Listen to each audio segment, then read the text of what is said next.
Entonces, seguimos en esa cuestión de la pseudepigrafía en el Nuevo Testamento. Empezamos ayer y entonces ya tenemos una primera distinción, la canonicidad y la autenticidad. La canonicidad, un escrito es canónico cuando tiene el Espíritu Santo como autor principal. La canonicidad no se prueba, sino que se cree por la fe. No se puede probar la canonicidad, claro. La autenticidad tiene a ver con la identidad del autor humano. Diremos, por ejemplo, que la carta a los romanos es auténtica porque fue realmente escrita por Pablo, mediante un escriba, claro, pero tiene Pablo como autor humano. La pregunta, entonces, o el problema de la pseudepigrafía consiste en preguntarse si tenemos en el Nuevo Testamento, en el que todos los documentos son canónicos por definición, si tenemos algunos documentos que no son auténticos. Por ejemplo, cartas tradicionalmente atribuidas a Pablo que no serían de Pablo.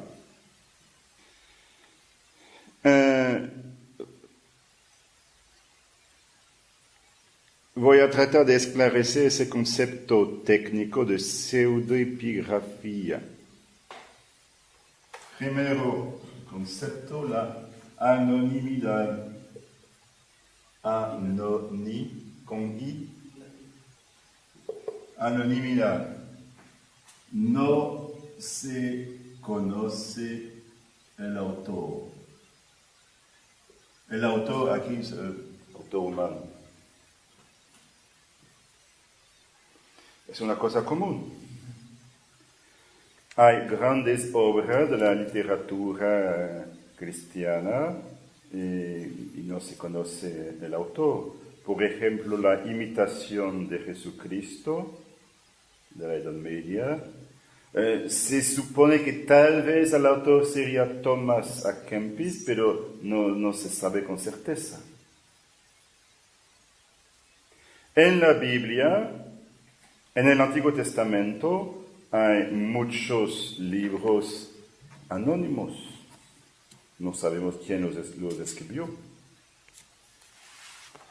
El libro de Judith, ¿quién lo escribió? Por ejemplo. En el Nuevo Testamento tenemos el caso de la carta a los hebreos.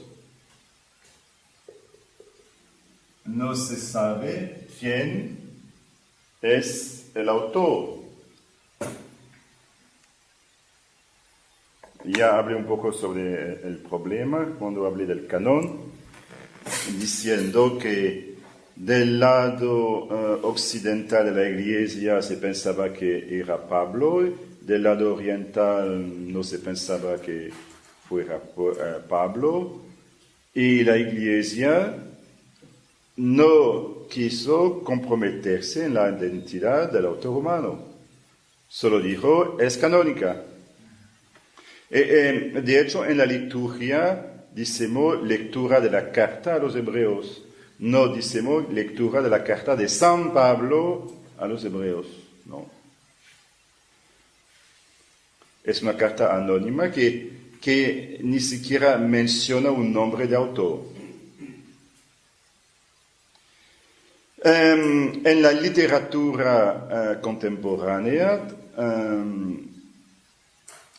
una segunda noción, la pseudonimia. El autor utiliza un otro nombre, que es un nombre real.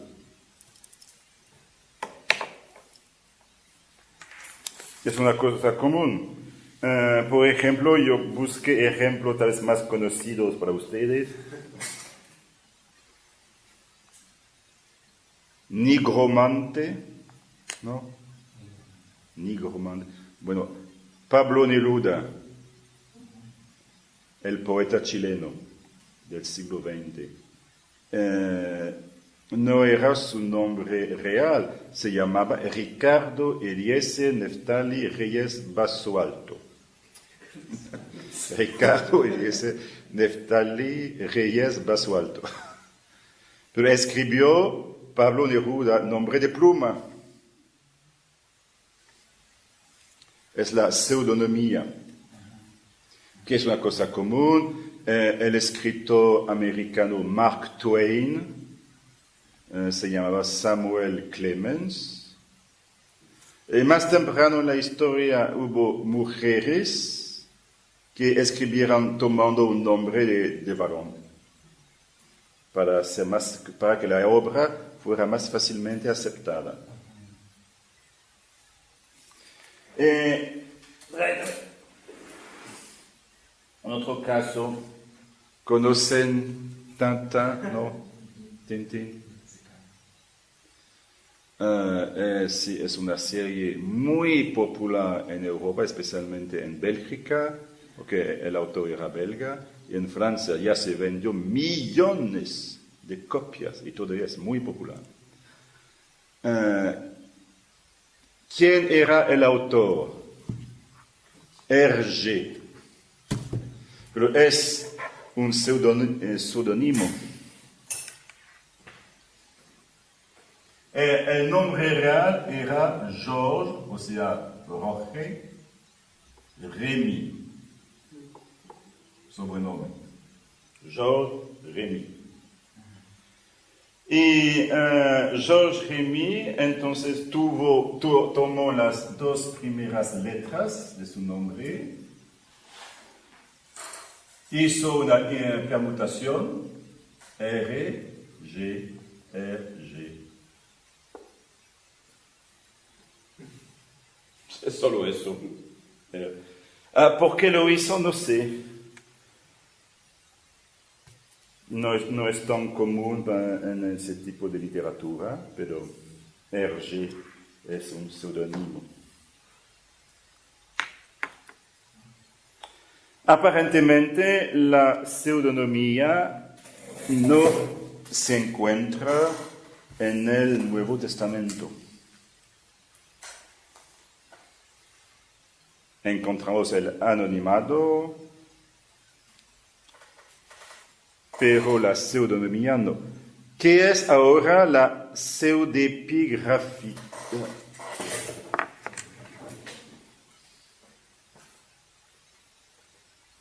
El autor se presenta como si fuera un otro y un otro famoso.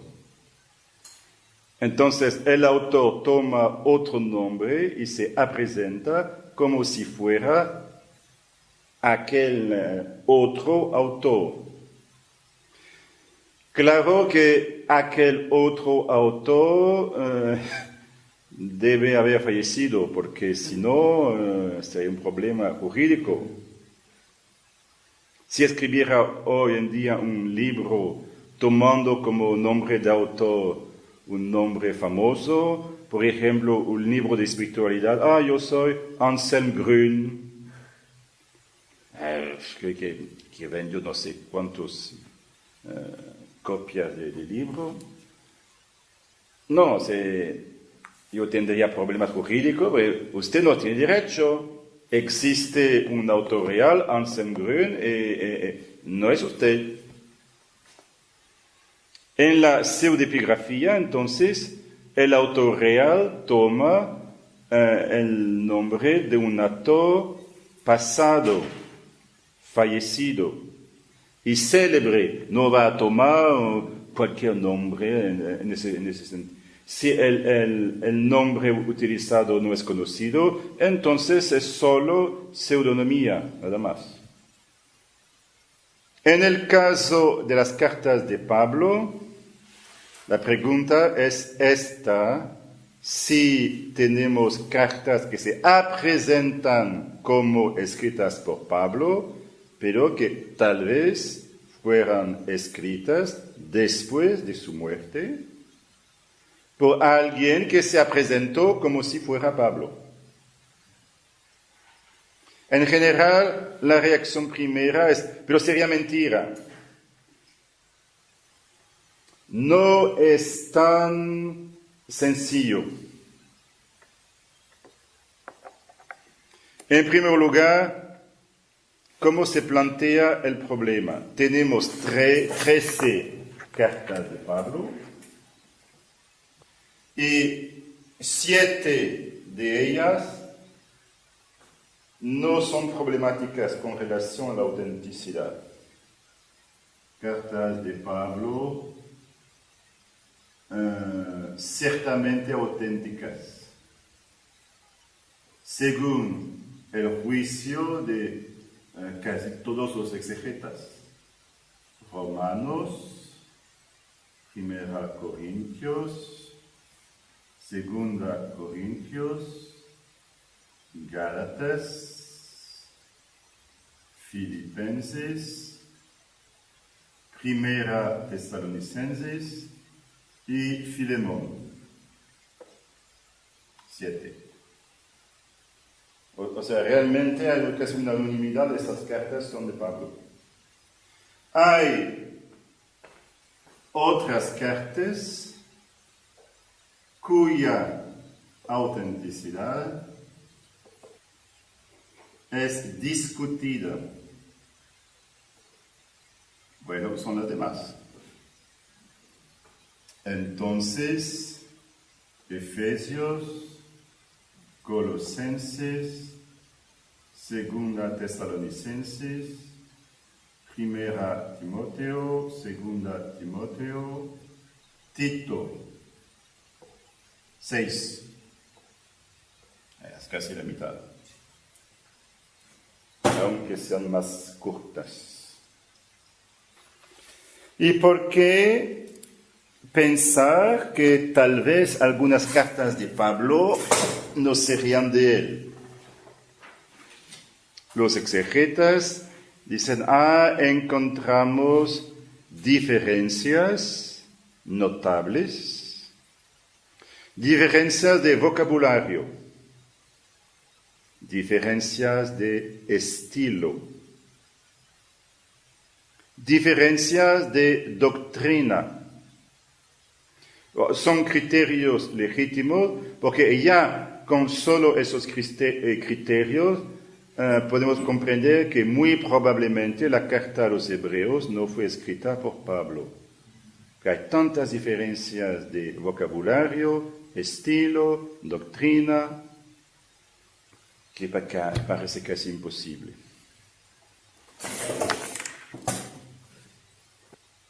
Entonces, ¿por qué diferencias de vocabulario, estilo, doctrina? Y en algunos casos también una cuarta dificultad sería situar la carta en la vida de Pablo. Ejemplo típico, segunda carta a Timoteo. Si realmente fue escrita por Pablo, pero ¿cuándo? No es fácil situar la segunda carta a Timoteo en la vida de Pablo. Hay que reconocer que encontramos un problema real, no es un problema artificial, no es un problema real. Sin embargo, hay que ser un poco crítico con relación a la utilización de los criterios. ¿Qué grado de certeza podemos obtener así? Porque a veces algunos exegetas parten de la presuposición que las primeras 7 cartas son auténticas y sirven de punto de referencia para juzgar la autenticidad de las demás. Pero ¿por qué pensar que con certeza el primer grupo es auténtico? Ejemplo, algunos exegetas dicen que las cartas auténticas de Pablo no mencionan los diáconos, pero las cartas pastorales, o sea, Timoteo, Tito, mencionan a los diáconos. Entonces no pueden ser auténticas. Lo siento, pero el inicio de la carta a los filipenses menciona a los episcopos y a los diáconos. Habrá que pensar de ese proceso pseudepigráfico.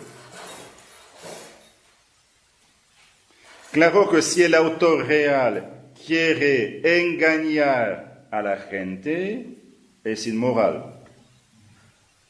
Es un engaño. Entonces es una mentira. Pero tal vez no quiso engañar a la gente. Si, por ejemplo, yo escribiera hoy en día una obra y firmando Benito Juárez, yo no podría engañar a nadie. Toda la gente, pues él tomó el nombre de Benito Juárez, pero claro que la obra no es de Benito Juárez. En ese caso, no se trata de un engaño, porque el autor no trata de engañar a la gente.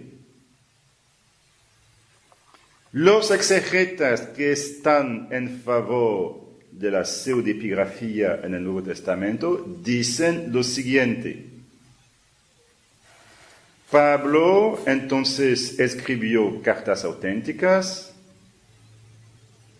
por lo menos esas 7 del primer grupo, falleció y después de su muerte, un discípulo tomó su pluma, tomó el nombre de Pablo, escribió una carta o varias cartas, pero ¿con qué intención?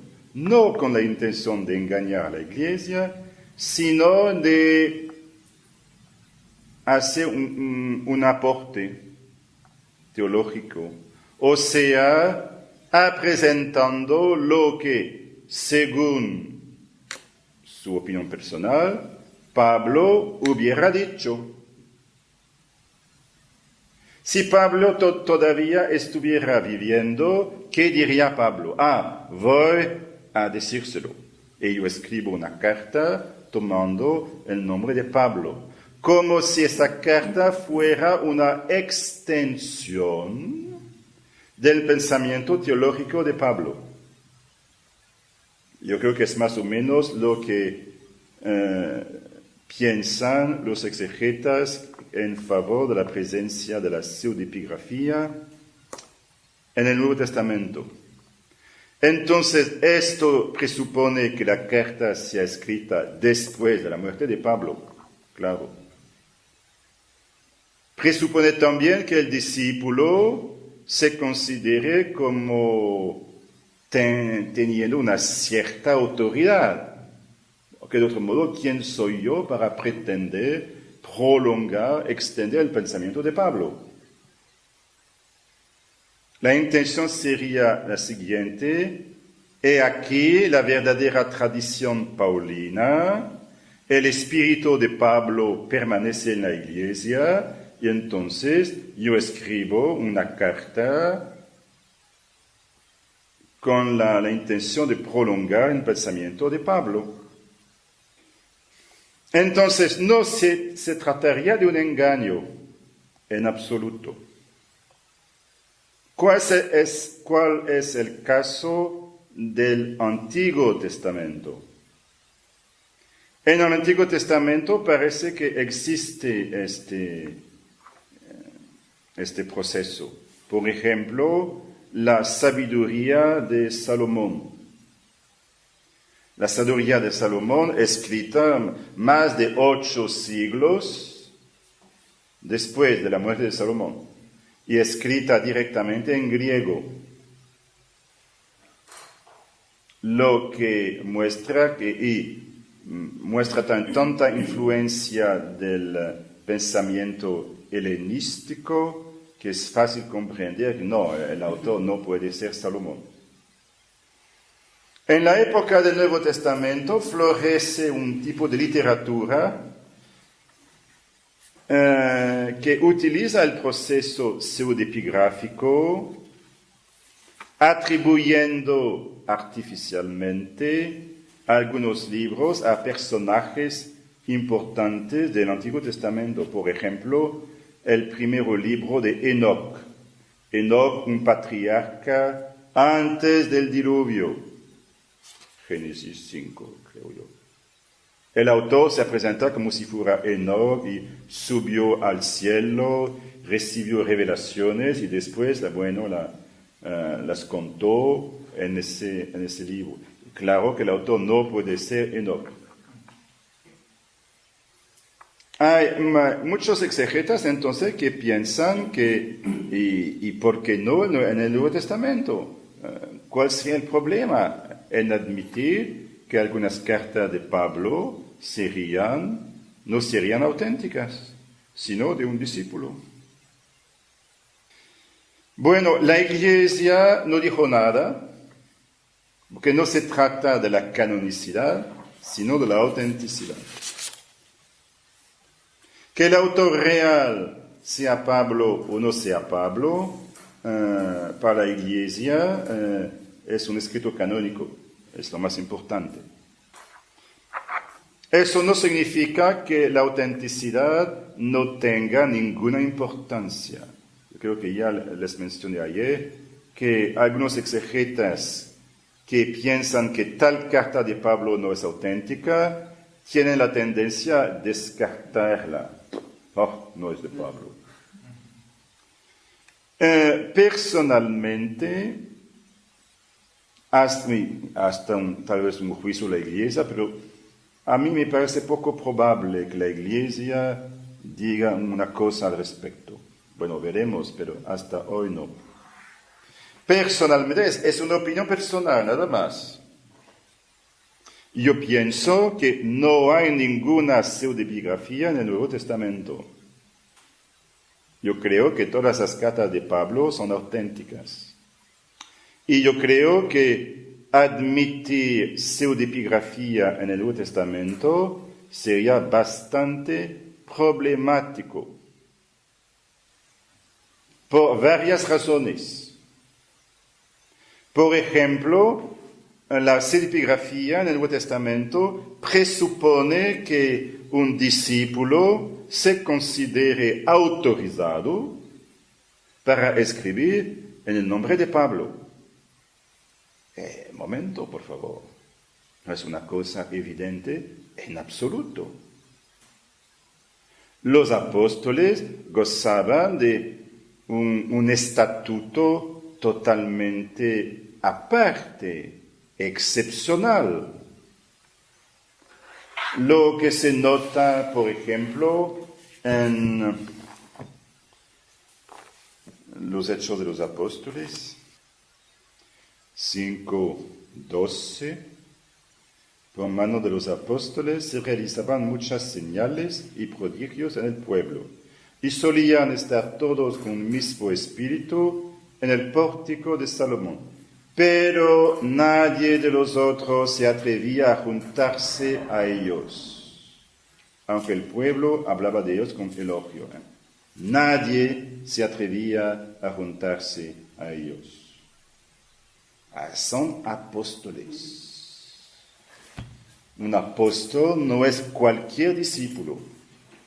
Es un discípulo de Cristo que tiene una autoridad totalmente excepcional en la historia de la Iglesia. Y ni siquiera los obispos sucesores de los apóstoles tienen una autoridad del mismo grado. No. A mí me parece muy inverosímil que un discípulo se considere autorizado. Yo voy a prolongar el pensamiento de Pablo. ¿Quién eres tú, por favor, para pretender hacerlo? Y si era posible, por hipótesis, si digamos, era posible en la época porque la gente aceptaba ese tipo de cosas, pero ¿hasta cuándo? Porque si hoy en día alguien pretendiera hacerlo, claro que sería rechazado. ¿Y hasta cuándo un discípulo podía escribir en el nombre de Pablo y ser aceptado de parte de la Iglesia? Y la Iglesia, cuando recibió, por ejemplo, la carta a los Efesios, sepan que 90% de los exegetas piensan que no es de Pablo. 90%. Es enorme. No, 80, disculpe.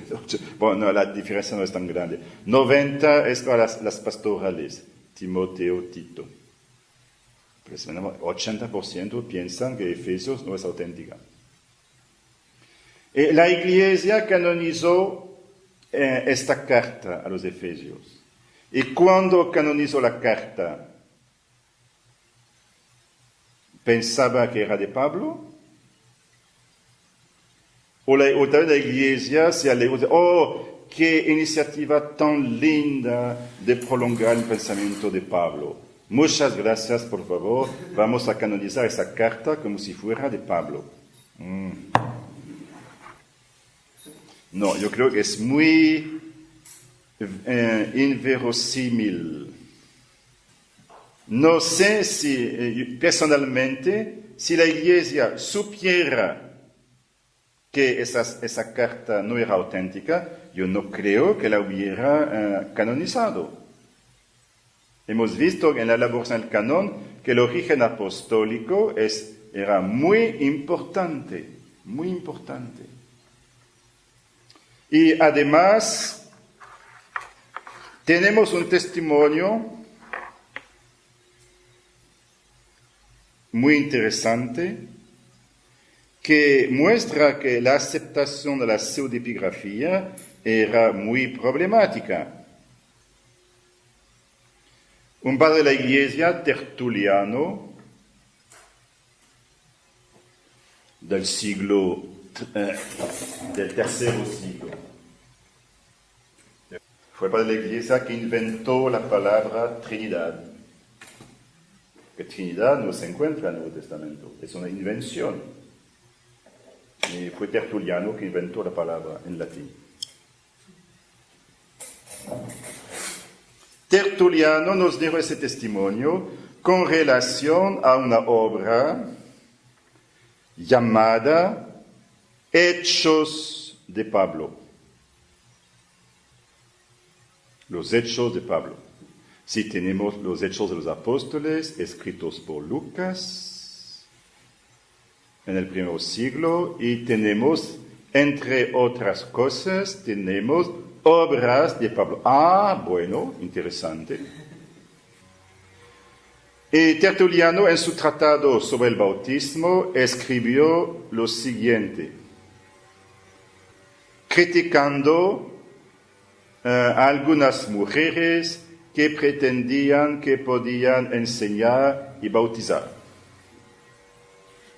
Si algunas mujeres se refieren a los hechos de Pablo para defender el derecho de las mujeres a enseñar y bautizar, sepan esto. Fue un presbítero, o sea, un sacerdote. Fue un presbítero de Asia que escribió esta obra como si completara la autoridad de Pablo por la suya. Fue convencido de fraude. Confesó que lo hizo por amor a Pablo, pero tuvo que renunciar de su carga. Ah, muy interesante. Muy interesante. Porque muestra que no, a la iglesia no le gustaba ese tipo de cosas. Usted no es Pablo, entonces no escriba como si fuera Pablo. En el caso de la sabiduría de Salomón, hay casi 8 siglos de distancia en el tiempo. Pero en el caso de Efesios, según la opinión común que acepta la pseudepigrafía de Efesios, la fecha de la carta sería alrededor de 80. 80 es más o menos 15 años después de la muerte de Pablo. No son 8 siglos, sino 15 años. 15 años después de la muerte de Pablo, todavía hay un montón de personas que han conocido a Pablo y que saben muy bien que Pablo no escribió esa carta. Y ellos aceptarían, qué iniciativa tan linda de completar la obra de Pablo. Muchas gracias. Siga, por favor. No. Personalmente no soy convencido en absoluto. Y hay toda una discusión, algunos expertos, pero mire que no debemos proyectar en la antigüedad romana el sentido contemporáneo de propiedad intelectual. Pero sabemos que algunos autores romanos ya se quejaban de constatar la existencia de libros escritos en su nombre, que no eran auténticos. Otra cosa, Pablo autentifica sus cartas. Lo hemos visto como mi firma es de mi puño, Pablo.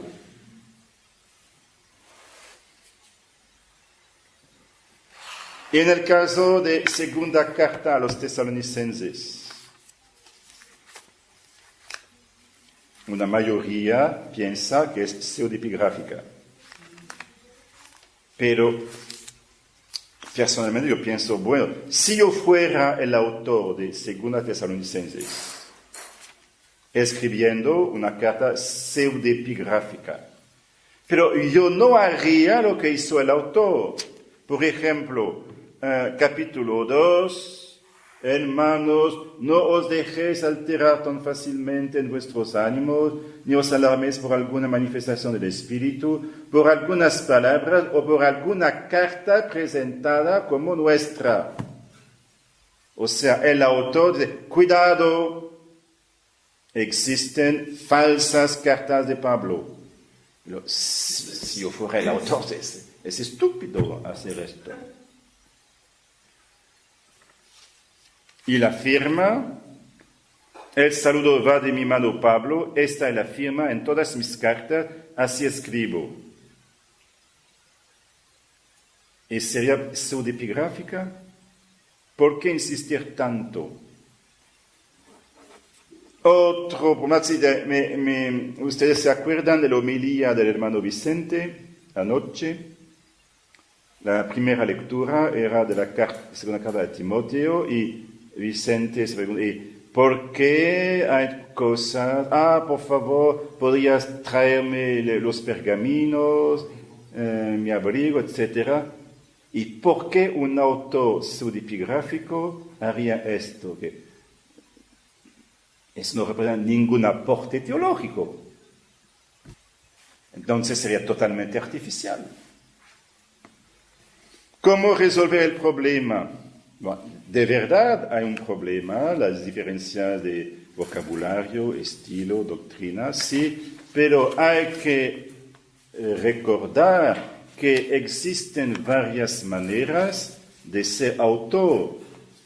Les voy a dar un ejemplo en mi caso. Cuando el padre Philip, nuestro fundador, todavía está viviendo, me acuerdo un día, me pidió para que yo respondiera a una carta de un obispo que pedía una fundación en su diócesis.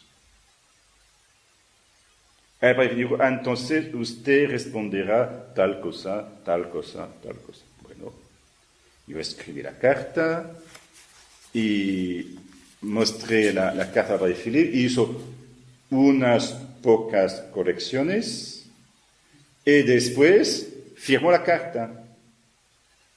¿Quién es el autor de la carta? ¿Yo o el padre Philippe? La firma es del padre Philippe. Verdad que él no escribió la carta de una cierta manera, pero la hizo suya, firmándola, la hizo suya. Y sin embargo, no es el vocabulario, no es el estilo del padre Philippe. En verdad. Por eso que a mí me parece una posible solución sería pensar que discípulos de Pablo, pero estando con Pablo, cooperaron en la redacción de las cartas. Hay un exegeta, por ejemplo, que descubrió que en las cartas a Timoteo hay muchas palabras del campo de la medicina. Acuérdense, solo Lucas está conmigo. Lucas, el médico querido. ¿No sería Lucas el cooperador que ayudó a Pablo a escribir esta carta? ¿Y por qué no? Yo pienso que por lo menos una buena parte de la solución sería pensar que alguien cooperó en la redacción de la carta, pero en la presencia de Pablo, con la aprobación de Pablo, y que Pablo hizo suyo el contenido de la carta. Me parece más verosímil que la pseudepigrafía. Bueno, de nuevo es opinión mía. Debo confesar que estoy en la minoría. La mayoría de los exegetas, incluso católicos, aceptan la pseudepigrafía, pero yo creo que lo aceptan demasiado rápidamente, sin reflexionar suficientemente. Por eso, en la cronología del Nuevo Testamento que tienen ustedes, hay entonces dos dataciones distintas, la común que acepta la pseudepigrafía y una otra alternativa, la del padre Roland, que no la acepta. La última columna, autenticidad, posición común, segunda Tesalonicenses, es discutida.